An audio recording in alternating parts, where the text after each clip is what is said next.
Voilà donc Faten, le cycle de vie d'un projet. Donc vous êtes un porteur de projet.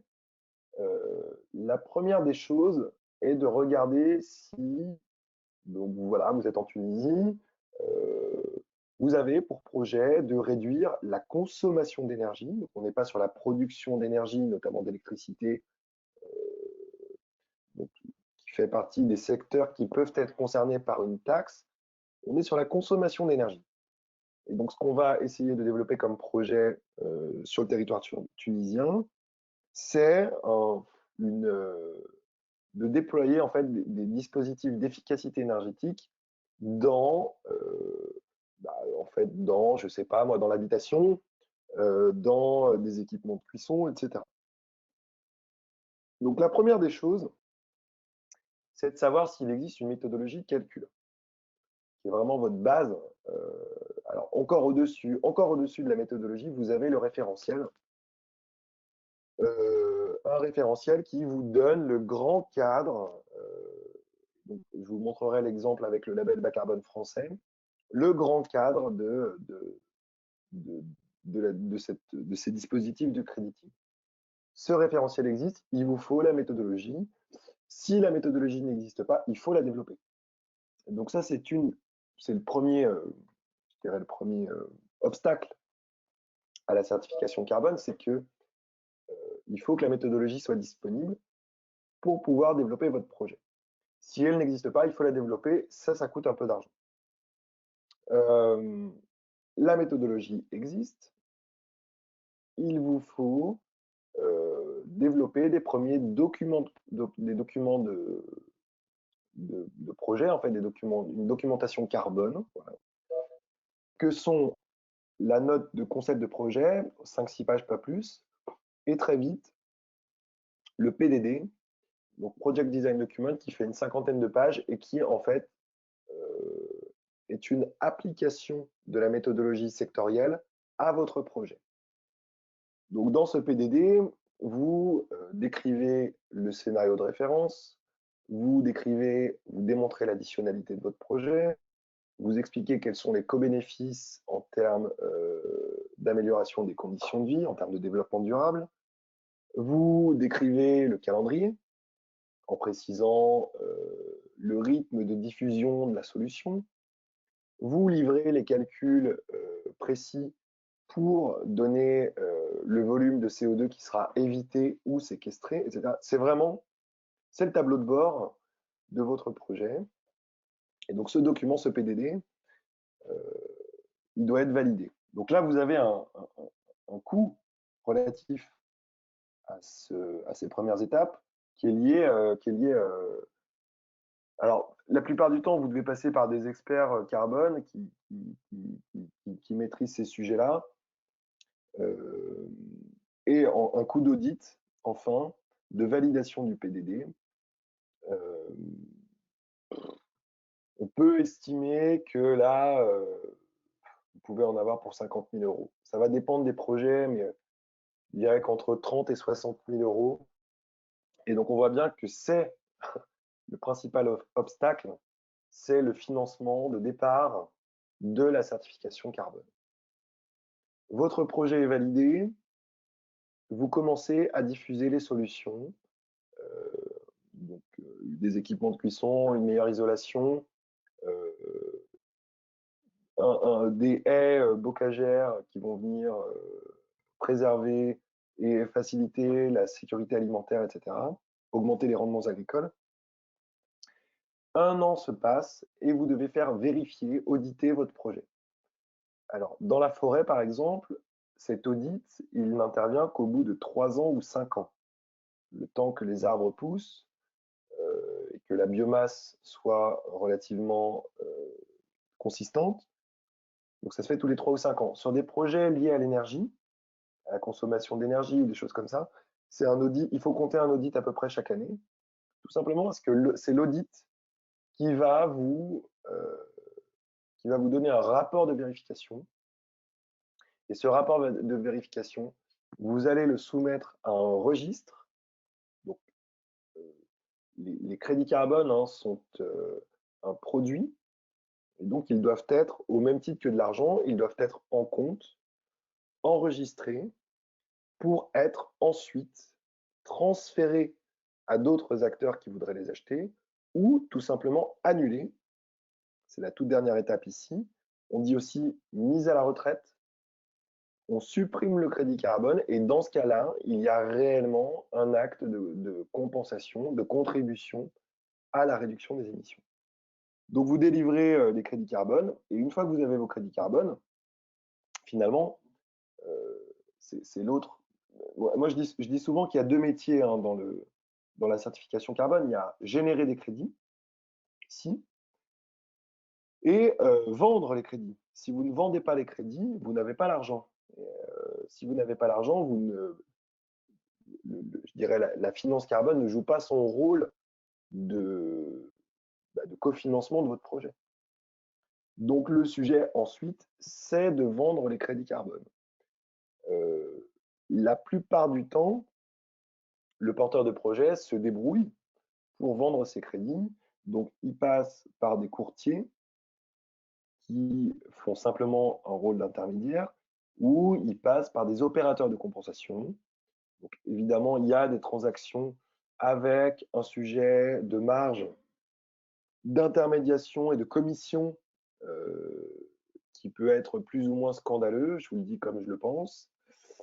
Quand vous vendez un crédit carbone 1 euro et que vous savez que ce crédit carbone est finalement acheté à l'autre bout de la chaîne 10 euros, vous vous dites qu'il y a une bonne partie de l'argent qui est partie dans la poche des intermédiaires et finalement très peu sur le terrain. Donc ici, on est encore loin, vous voyez, hein, on est loin du prix du carbone relatif à la taxe ou à un ETS, même si sur les quotas, vous avez quand même aussi un petit peu d'intermédiation et de courtage sur les quotas. Vous n'en avez évidemment pas sur la taxe. Mais là, sur les crédits carbone, vous avez un vrai sujet de passage de main en main des crédits carbone avec une valeur du crédit qui s'effrite. Et donc, vous avez un vrai sujet du partage de la valeur du crédit carbone ici qu'on ne retrouve pas sur le marché du carbone d'échange de quotas ou sur la taxe. Ça, c'est vraiment un sujet qui est vraiment spécifique au système de crediting. On va voir que en Tunisie, ce qui est proposé, enfin, une des orientations qui pourrait être,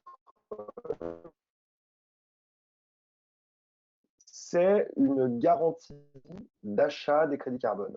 Il n'y a rien de mieux pour les porteurs de projets pour stimuler. Vous vous rendez bien compte que si vous êtes un porteur de projet et qu'on vous dit, voilà, au moment où vous décidez sur est-ce que je dois certifier mon projet ou non, si on vous dit que vous n'avez qu'une chance sur 3 de vendre vos crédits, d'abord, que de deux, ça va dépendre de vous, donc il faut embaucher quelqu'un qui va devoir aller vendre des crédits, etc. Et que de trois, vous n'avez aucune visibilité sur le prix d'achat du crédit, ça ne va pas dans le sens de la certification carbone. Donc, Fathom, encore une fois, pour répondre à votre question sur les obstacles de la certification, un des principaux obstacles, c'est le manque de visibilité sur la vente des crédits carbone. Et donc, pour contrer ça, ce qui est proposé ici pour la Tunisie, c'est que finalement, il y ait des garanties d'achat des crédits carbone à un prix fixe par des fonds, par un fonds dédié qui a un fonds de garantie, en fait. Chose qui n'a jamais existé, en tout cas en France, je n'en ai aucune. Ça n'existe pas en France. Alors, la question de l'Égypte sur la différence entre finance carbone et finance climat. Alors, c'est un peu compliqué là. On peut parler de finance carbone sur ces mécanismes-là, euh, très précis de certification carbone, de génération des crédits, de génération de revenus carbone permettant de financer des projets. La finance climat englobe est beaucoup plus large. La finance climat, elle va embaucher, elle va englober les green bonds, elle va englober finalement la fiscalité écologique. Donc la finance climat est beaucoup plus large.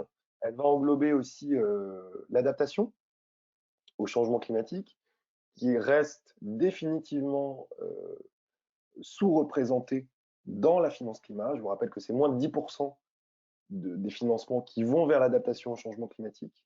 Okay, la plupart vont vers l'atténuation. Quand on parle de finance carbone, déjà on parle que de l'atténuation, et la plupart du temps on parle de mécanismes de rétribution des émissions effectivement réduites. Voilà. Donc c'est la différence, c'est que la finance carbone, la finance climat englobe plutôt l'ensemble de la finance qui a trait à l'atténuation et l'adaptation, alors que la finance carbone a trait à l'atténuation et plus spécifiquement aux mécanismes de certification. Voilà à peu près, je pense avoir répondu à vos questions, Faten. Exactement, c'est ça. Merci Négib. La finance carbone est une composante de la finance climat. Ici, vous avez le volume en crédit carbone et donc le nombre de projets surtout. En bleu, le MDP.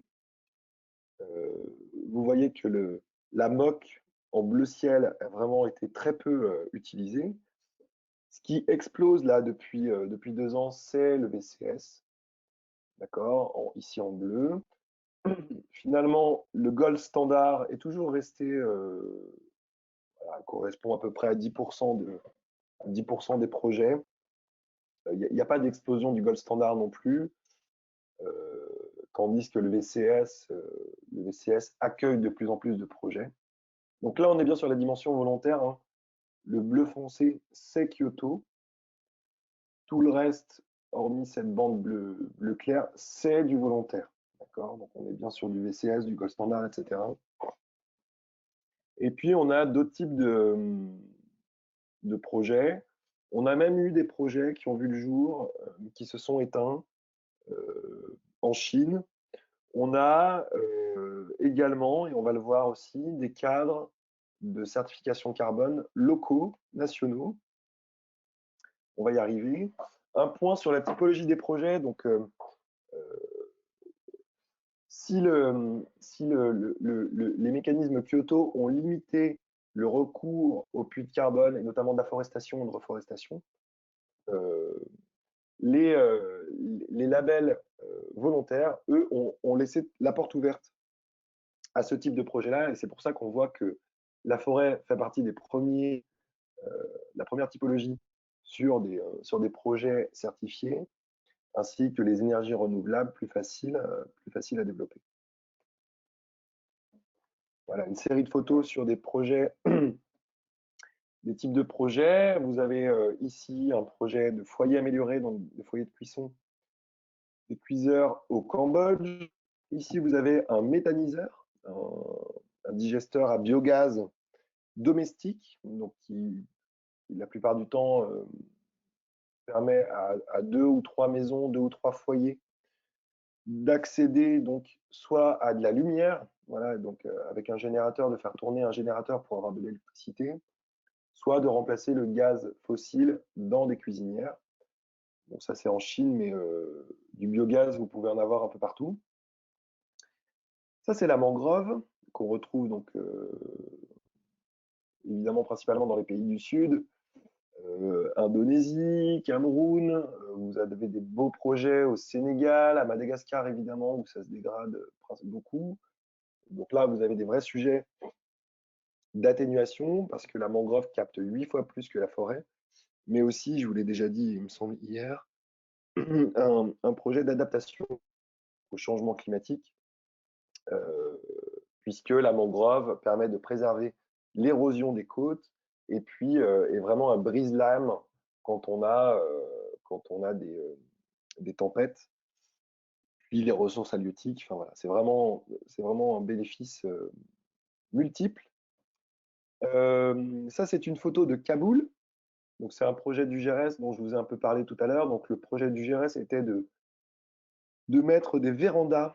Donc, on est dans des zones froides, hein, donc des vérandas qui permettaient de chauffer les maisons grâce à l'énergie solaire passive. Et puis ensuite, un projet au Maroc. Donc il me semble qu'il y a des projets CDM, alors il y a des spécialistes, hein, bien meilleurs que moi sur les projets CDM en Tunisie, euh, mais j'ai trouvé des projets sur des développements d'éoliennes, voilà, de wind farm, donc de fermes éoliennes. Donc là, vous en avez un au Maroc aussi qui vient de naître. Et puis j'ai mis cette photo parce que c'est un projet qui était développé par l'ONG pour laquelle je travaillais, toujours au Maroc, sur les hammams. Et donc on avait développé en fait un cahier des charges pour des hammams durables, c'est-à-dire des hammams qui consommaient beaucoup moins de bois, responsables de la désertification au Maroc. Et là, on a des hammams qui pouvaient éviter jusqu'à 80 tonnes de CO2 par an par hammam si on y mettait un plancher chauffant, si on isolait mieux et si on chauffait, là, ce que vous voyez, on chauffait non pas avec du bois, mais avec des grignons d'olives, c'est-à-dire des olives séchées. Voilà. Donc ça, c'est des super projets qui peuvent accéder à la finance carbone.